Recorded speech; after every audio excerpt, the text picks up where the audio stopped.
mais uma vez, dando a minha contribuição aos nossos estudos do Livro dos Médiuns, pedindo a Deus, nosso Pai, que nos ampare, que nos ilumine, aos nossos mentores que nos acompanhem, permitindo que a gente consiga acompanhar essa leitura, consiga interpretar, né, as lições que Kardec nos passa, que os espíritos nos passam, pedindo concentração, equilíbrio, para que a gente possa tirar o maior proveito possível desses ensinamentos. E dando continuidade aos nossos estudos, eu vou iniciar pelo item 219, que fala sobre a mudança de caligrafia.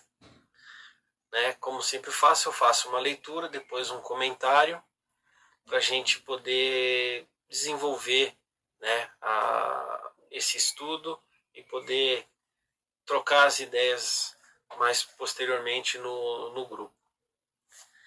Então, o item 219, intitulado Mudança de Caligrafia, diz assim: fenômeno muito comum entre os médiuns escreventes é o da mudança de caligrafia, segundo os espíritos que se comunicam. E o mais notável é que essa mesma caligrafia se repete sempre com o mesmo espírito e às vezes é idêntica à que ele tinha em vida. Veremos mais tarde as consequências que se podem tirar disso. No tocante à identificação,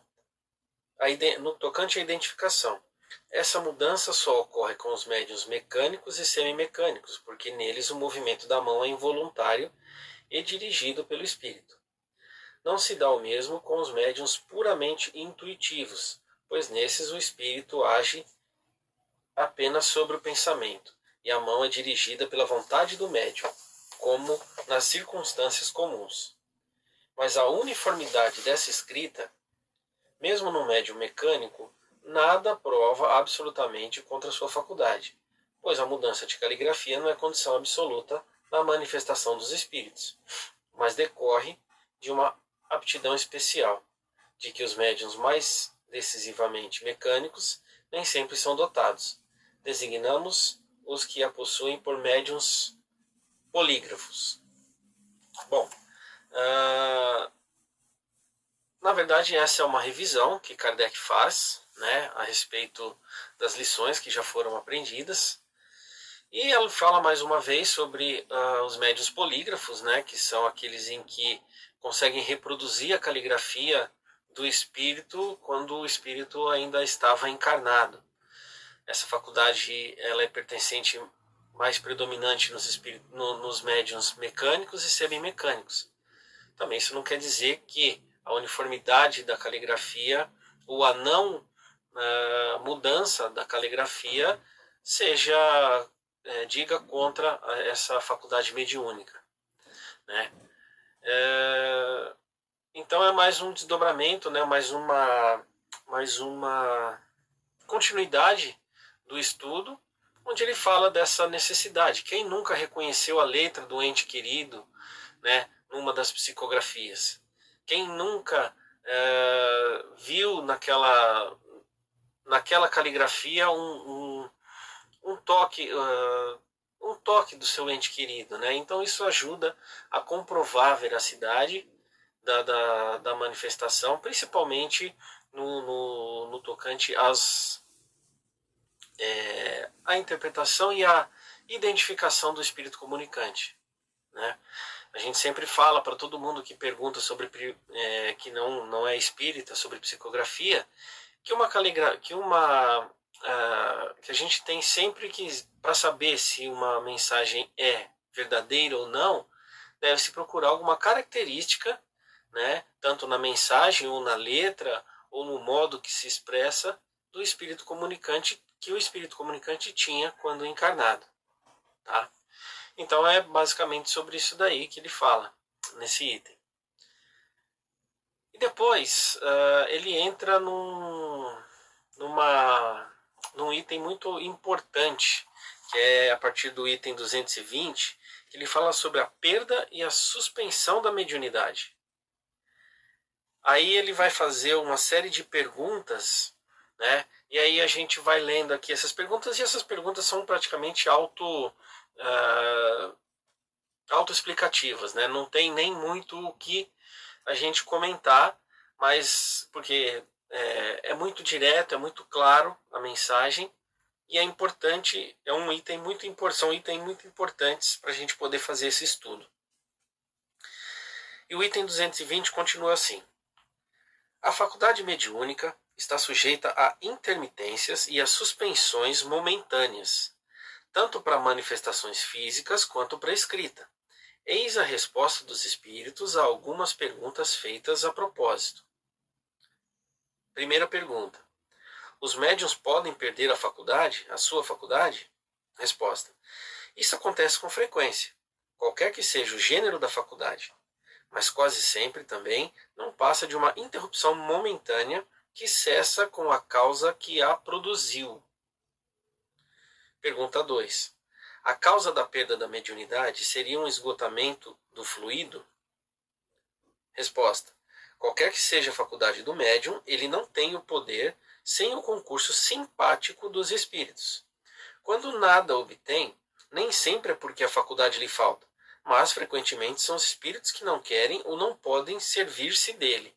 Olha esse termo, esse último termo, né? Servir-se dele. Né? É muito importante que o médium se entenda como um instrumento da mediunidade e não como um possuidor de um poder ou de um privilégio, enfim. O médium, ele é um instrumento da comunicação, um instrumento dos espíritos, e esse dom que permite que ele seja um instrumento lhe é concedido para o seu crescimento, para o seu desenvolvimento moral. Então, continuando. Qual a causa do abandono do médium pelos espíritos? Resposta: o uso que ele faz da mediunidade é o que mais influi sobre os espíritos bons. Podemos abandoná-lo quando ele emprega em futilidades ou em finalidades ambiciosas, e quando se recusa a transmitir as nossas palavras, ou a colaborar na produção dos fenômenos para encarnados que apelam a ele ou precisam ver para se convencerem. Esse dom de Deus não é concedido a um médium para o seu prazer, e menos ainda para servir às suas ambições, mas para servir ao seu progresso e para dar a conhecer a verdade aos homens. Se o espírito vê que o médium não corresponde mais aos seus propósitos, nem aproveita as instruções e os conselhos que lhe dá, afasta-se e vai procurar um protegido mais digno. Pergunta 4. O espírito que se afasta não pode ser substituído? E nesse caso se poderia compreender a suspensão da faculdade? Resposta: não faltam espíritos que desejam acima de tudo comunicar-se e estão sempre prontos a substituir os que se retiram. Mas quando esse é um espírito bom, pode ter se afastado momentaneamente, privando-o por algum tempo de toda a comunicação, para que isto lhe sirva de lição, e lhe prove que a sua faculdade não depende dele, e por isso mesmo não deve servir para o envaidecimento. Essa privação momentânea tem ainda o fim de provar ao médium que ele escreve sob influência de outro, pois de outro modo não haveria intermitências. De resto, a interrupção da faculdade não é sempre uma punição, demonstrando às vezes a solicitude do espírito pelo médium a quem se afeiçoou e ao qual deseja proporcionar um repouso que julga necessário. Nesse caso, ele não permite que outros espíritos o substituam.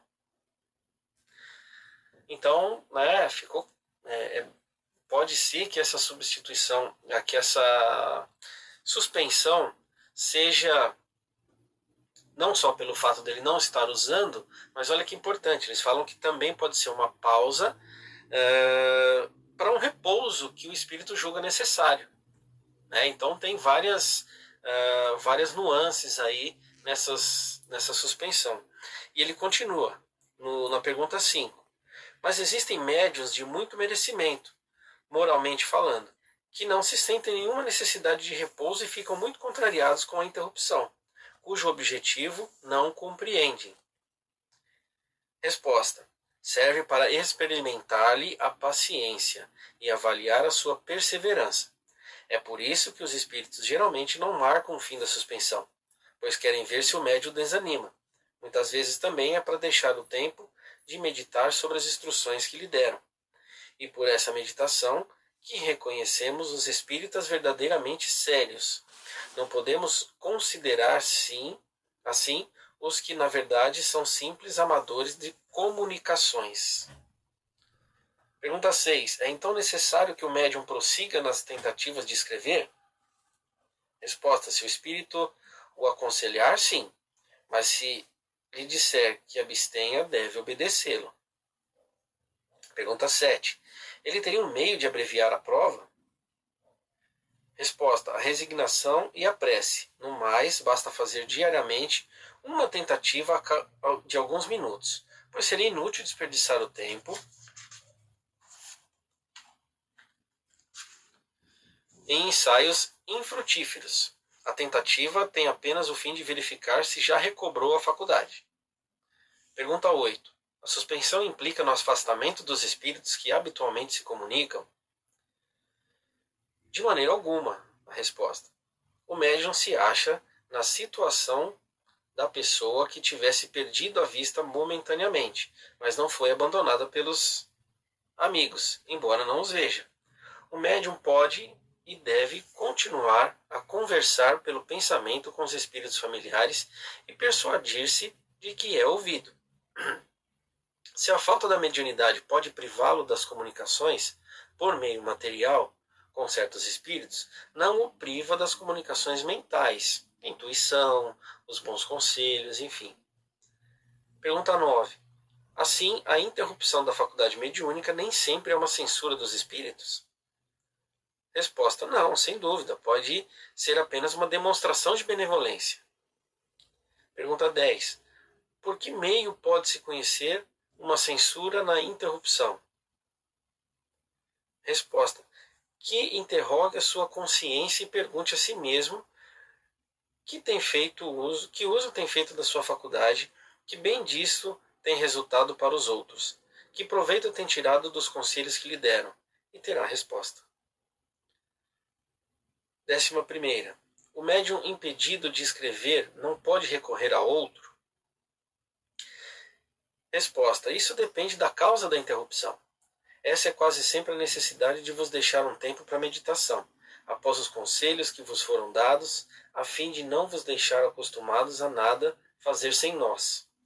Nesse caso, ele não encontrará o que procura com outro médium, e isso tem ainda um fim, que é o de provar a independência dos espíritos, que não podeis fazer agir à vossa vontade. É também por essa razão que os que não são médiuns nem sempre obtêm as comunicações que desejam. E tem uma observação aqui na resposta da 11ª questão. Deve-se observar com efeito que os que recorrem a um terceiro para obter comunicações muitas vezes nada obtêm de satisfatório, enquanto nas outras ocasiões as respostas obtidas são bastante explícitas. Isso de tal maneira depende da vontade dos espíritos, que nada se consegue mudando de médium. Parece que os próprios espíritos obedecem nesse caso a uma palavra de ordem, pois que não se consegue de outro não se obterá melhor. Deve-se então evitar e insistir e de se impacientar para que não ser vítima de espíritos enganadores, que responderão se o desejarmos ardentemente, pois os bons deixarão o que façam para punir a nossa teimosia. Pergunta 12. Com que fim a providência dotou certas pessoas de mediunidade de uma maneira especial? Resposta: é uma missão de que as encarregou e de que elas se sentem felizes. São intérpretes entre os espíritos e os homens. Pergunta 13. Mas há médiuns que só empregam a faculdade com má vontade? Resposta: são médiuns imperfeitos, não sabem o valor da graça que lhes foi concedida. 14. Se é uma missão, por que se apresenta como privilégio dos homens de bem? Por que não se apresenta como privilégio dos homens de bem? Sendo nada sendo dado a pessoas que não merecem nenhuma consideração e que podem abusar dela? Resposta: precisamente porque essas pessoas necessitam dela para se aperfeiçoarem e para que tenham a possibilidade de receber bons ensinamentos. Se não aproveitarem, sofrerão as consequências. Jesus não falava de preferência aos pecadores, dizendo que é preciso dar aos que não têm? As pessoas que têm grande desejo... Bom, aí já é a 15ª pergunta. As pessoas que têm grande desejo de escrever como médiuns e não conseguem, podem chegar a conclusões negativas contra si mesmo, no tocante à boa vontade dos espíritos para com ela? Resposta: não, porque Deus pode haver-lhes recusado essa faculdade, como pode haver-lhes recusado o dom da poesia ou da música, mas, se não gozam desses favores, podem gozar de outros. E a última pergunta: como um homem pode aperfeiçoar-se pelo ensinamento dos espíritos quando não tem, seja por seu intermédio ou de outros médiuns, a possibilidade de receber esse ensino direto? Resposta: não tem ele os livros, como os cristãos têm o Evangelho? Para praticar a moral de Jesus, os cristãos não precisam ter ouvido as palavras da boca do próprio Mestre. Então, esse item, 220, que fala da suspensão da mediunidade, ele coloca alguns pontos muito importantes. Primeiro, que essa suspensão é temporária. E ela pode ser tanto pelo mau uso da mediunidade, quanto para a necessidade de um repouso, para a necessidade de uma reflexão, para a necessidade de uma autorreflexão, de uma autoavaliação enquanto médium, e que nos inspira a necessidade de ter paciência, de ter resignação, de ter sabedoria de esperar. Coisa que muitas vezes a gente não tem, né? Tanto que eles falam que muitos da possibilidade de se recorrer a um outro médium, né? E aí eles falam que também tem a dependência, né? Porque é para também tirar um pouco da dependência do médium, né? A respeito dos espíritos, para ele poder decidir um pouco da própria vida. Os espíritos, eles nos aconselham, nos intuem, mas quem deve decidir a nossa vida somos nós, né? Então, o que pode mais prejudicar ou alongar esse período de suspensão da mediunidade é a não aceitação da mesma.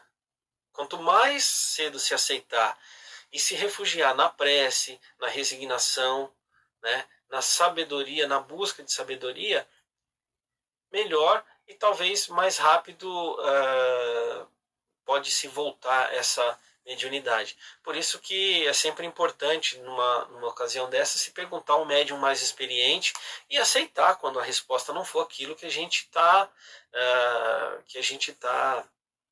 esperando, né? Também não buscar forçar, não buscar fazer questionamentos desnecessários. A prece, o bom conselho, a resignação, né? Ou seja, tudo, tanto a mediunidade quanto a suspensão da mediunidade é para o bem do médium, né? É para um alerta para quem não está usando direito, é para um repouso, é para uma reflexão, tá? Então que a gente possa dar aí continuidade a essa discussão, né? Sabendo, agora trocando as ideias aí no grupo, né? E eu agradeço aí para quem assistiu o vídeo, agradeço a presença e um grande abraço a todos, que Jesus nos abençoe nesse estudo, que a gente possa poder compreender um pouco melhor agora em conjunto, né? E que todos fiquem com Deus. Muito obrigado e até a próxima.